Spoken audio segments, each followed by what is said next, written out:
If you find yourself intimidated by the idea of having to feel it real when it comes to your desire, or if you're thinking to yourself, well, I've never experienced this thing, I've always experienced a lack of it. If it's a desire that you simply can't fathom, where you can't convincingly put yourself in the shoes of one that already has that desire, I just want to tell you that it's okay. It's not going to prevent you from getting your desire. It can't prevent you from getting your desire, unless that's the meaning that you decide to give it, unless you agree with that story. But here's the thing, you never have to agree with any story, with any narrative about any component of your life or anything that's showing up.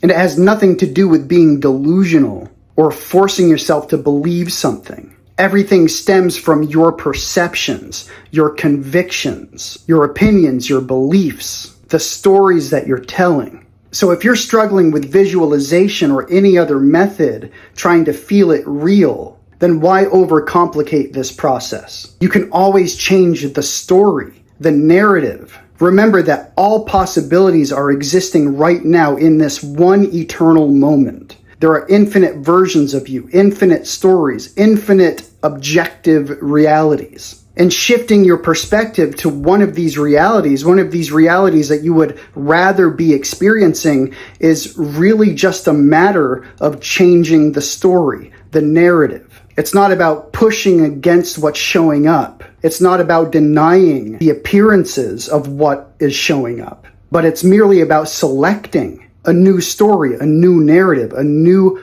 perspective. And sure, a lot of times in the moment, you can't help yourself if something negative happens, or if you find your mind wandering into the past or worrying about the future and you come to some negative conclusions or negative assumptions. Every single moment is a chance to acknowledge the reality of your wish fulfilled. So changing the story can come in a lot of different ways.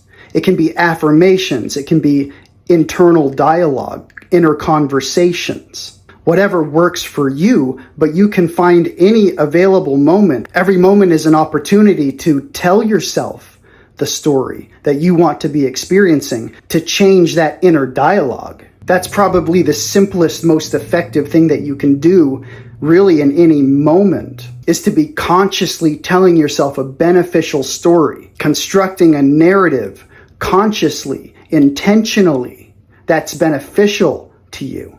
But just know that you don't have to be good at techniques. You don't have to master any technique. You impress the subconscious mind through consistency, through repetition, through forming a relationship with yourself in relation to your desires. And since there is no time, time is an illusion.